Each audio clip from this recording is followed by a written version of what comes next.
assunto e a conversa é sobre bebida alcoólica. Uma pesquisa nos Estados Unidos mostrou que não existe limite seguro para o consumo de álcool, que mesmo bebendo com moderação, a bebida alcoólica pode trazer muitos riscos à saúde.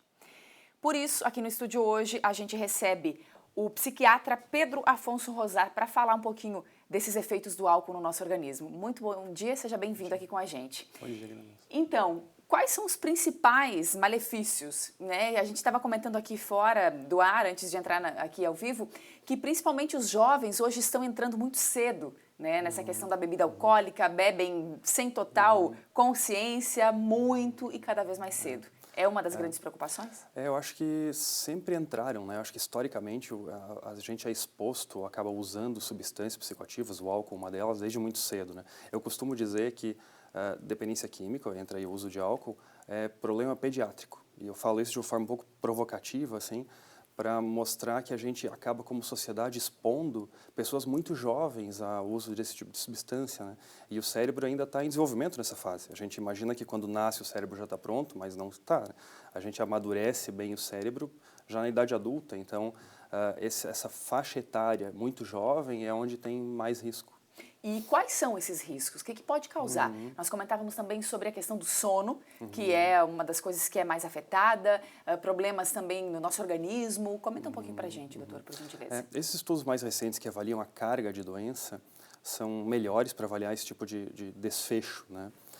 Eles estão mostrando que aquela quantidade de álcool pequena, regular, que antigamente era até mesmo indicada para prevenir algum tipo de risco cardiovascular, não é maior do que o risco que essa mesma quantidade de álcool te expõe, né? Seja para algum outro tipo de doença, seja para acidente de trânsito, violência doméstica, tem um monte de desfechos, tanto físicos quanto sociais, né, do álcool. O sono é um bom exemplo, porque a gente tem essa cultura, né, o conhecimento popular diz que o álcool ele serve para deixar a pessoa desligando, relaxando, e até eventualmente eu ouço as pessoas dizendo que usam um pouco de álcool para tentar iniciar o sono.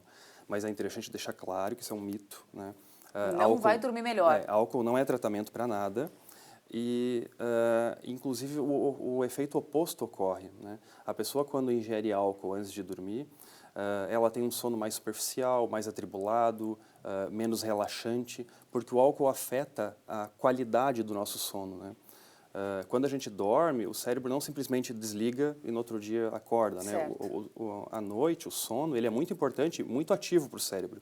E a gente precisa fazer todos os ciclos do sono. E o álcool atrapalha bastante isso. Olha só, e além do sono, outros problemas que podem também ser ocasionados por conta do álcool, doutor? Esses estudos dizem por câncer, né, problemas gastrointestinais, inclusive fatores relacionados à doença cardiovascular, com aumento de peso, hipertensão arterial, né? Quer dizer, pessoas que consomem álcool têm mais dificuldade de perder peso. E a gente falava também até nos reflexos, por exemplo, no trânsito, né? Por mais que a gente vê vários casos, a gente mesmo noticia aqui no Santa Catarina no ar, além de ser crime dirigir embriagado, o nosso reflexo, acho que isso diminui muito, né? O tempo-resposta ali, no trânsito principalmente, é um risco muito grande. No trânsito, apesar de tudo. Mas também em casa, né? Até mesmo o álcool, ele diminui um pouco nosso autocontrole. Então, pode deixar a pessoa mais impulsiva também. E isso está relacionado a uma série de desfechos sociais ruins, como violência doméstica, agressões, né? Ou até mesmo comportamento inadequado. Então, eu acho que é interessante a gente começar a repensar a quantidade de álcool e a forma como a gente ingere, né? E até mesmo os pais ficarem de olho aí nos adolescentes, já que a gente comentava dos adolescentes, e que esse consumo acelerado e muito mais cedo, hoje em dia principalmente, vai trazer lá na frente os reflexos muito negativos.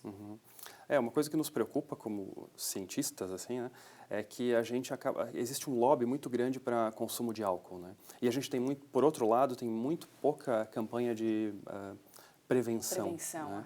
O que a gente tem são campanhas que focam muito em redução de danos, mas reduzir danos não é prevenir, né? Quando você fala para alguém, bebe, mas não dirija, ou bebe um pouquinho, né, não exagera, quer dizer, tu está permitindo que a pessoa beba. Sim. E isso traz um monte de consequências. Então, a gente é muito carente de políticas de prevenção né? Eu acho que existe uma grande crítica em relação à saúde pública, é que ela investe como prevenção nesses moldes de prevenção de danos, né?